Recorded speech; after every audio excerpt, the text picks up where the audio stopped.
Hello दोस्तों। आज की वीडियो में हम लोग पढ़ने वाले हैं third equation of motion by graphical method. तो देखिए, हम लोग इससे पहले फर्स्ट इक्वेशन सेकंड इक्वेशन कर चुके हैं ग्राफिकल मेथड से, और ये अपनी थर्ड इक्वेशन है। तो यहाँ पे अपने को क्या करना है, ये जो इनिशियल है ये वाला ग्राफ, ये वाला आपको तीनों इक्वेशंस के लिए बनाना है। और ये ग्राफ मैं ऑलरेडी दोनों इक्वेशंस में आपको एक्सप्लेन कर चुका हूँ, पहली इक्वेशन में भी कर चुका हूँ और सेकंड इक्वेशन में भी कर चुका हूँ। मैं आपको फिर से एक छोटा सा रिकेप दे देता हूँ। यहाँ पे ये आपके पास में इनिशियल वेलोसिटी है u, यहाँ पे आपके पास में फाइनल वेलोसिटी है v, और यहाँ पे जो ऑब्जेक्ट है, इस ऑब्जेक्ट को हम ये मान रहे हैं कि ये यूनिफॉर्म एक्सेलरेशन a से मूव कर रहा है किसी भी एक पर्टिकुलर पाथ पर। ठीक है, a से b तक जो बन रहा है वो अपने पास में उसका ग्राफ बन रहा है, और ये s डिस्टेंस कवर करता है t टाइम के अंदर। ये इसका एक जनरल ओवरव्यू है, और बाकी जो ग्राफ में पॉइंट्स दे रखे हैं ये अपन देख ही सकते हैं, समझ सकते हैं।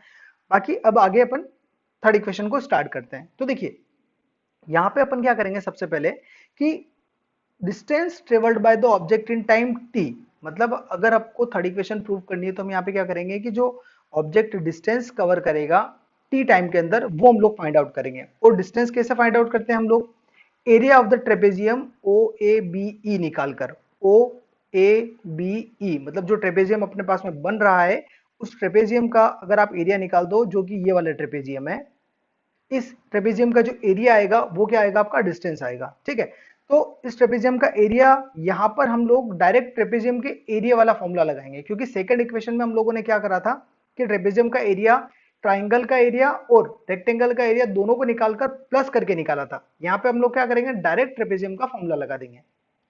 तो देखिए, ये हो गया आपका ट्रेपेजियम का फॉर्मूला होता है half into sum of two parallel sides into distance, है ना। डिस्टेंस मतलब कि उसकी हाइट आप बोल सकते हैं। तो ये हो गया हाफ, और सम जो आपके पास में जो पैरेलल साइड्स है वो कौन सी है, ई बी और ओ ए, ई बी और ओ ए, करेक्ट। ये दोनों आपके पास में पैरेलल साइड्स हो गई, राइट। तो ये दोनों आपके पास में साइड हो गई। अब उसके बाद में अपन क्या करेंगे, इसमें वैल्यूज डालने की कोशिश करेंगे। तो उससे पहले देखिए, हाफ एज इट इज है, E B as it is है, ईडी की जगह पे आई मीन ओ ए की जगह पे, ओ ए की जगह पे अपन क्या लिख सकते हैं, ईडी, जो कि आपस में इक्वल है। तो ईडी पुट कर दिया। उसके बाद में ओई आपका एज इट इज है। ठीक है, तो ये इक्वेशन आ गई। अब उसके बाद में एक्सेलरेशन जो अपने पास में होता है ना, एक्सेलरेशन ए, जिसको हम किस तरीके से निकाल सकते हैं, slope of the velocity time graph A B, यानी कि अगर वेलोसिटी टाइम ग्राफ जो अपने पास में दिया हुआ है ए बी, इसका अगर आप स्लोप फाइंड आउट करोगे तो वो क्या देगा, आपको एक्सेलरेशन देगा। तो यहाँ पे उसका जो फॉर्मूला वो क्या हो जाएगा, A is equal to D B by A D, D B by A D, है ना। तो db की जगह पे आप लोग क्या लिख सकते हैं, db को लिख सकते हैं ed minus sorry eb minus ed, eb मतलब ये पूरा डिस्टेंस माइनस ed यानी कि छोटा सा डिस्टेंस। जब इस पूरे में से छोटा सा माइनस करोगे तो रिमेनिंग क्या बचेगा, ये वाला बच जाएगा। ठीक है, और उसी को अपन ने दूसरे फॉर्मेट में लिखा है, मतलब कि db को अपन ने इस फॉर्मेट में लिखा है, राइट। अब अपॉन में आपके पास में ad की जगह पे अपन लिख सकते हैं od, sorry oe, A D की जगह पे लिख सकते हैं ओ ई, तो हम लोगों ने ओ ई लिख दिया।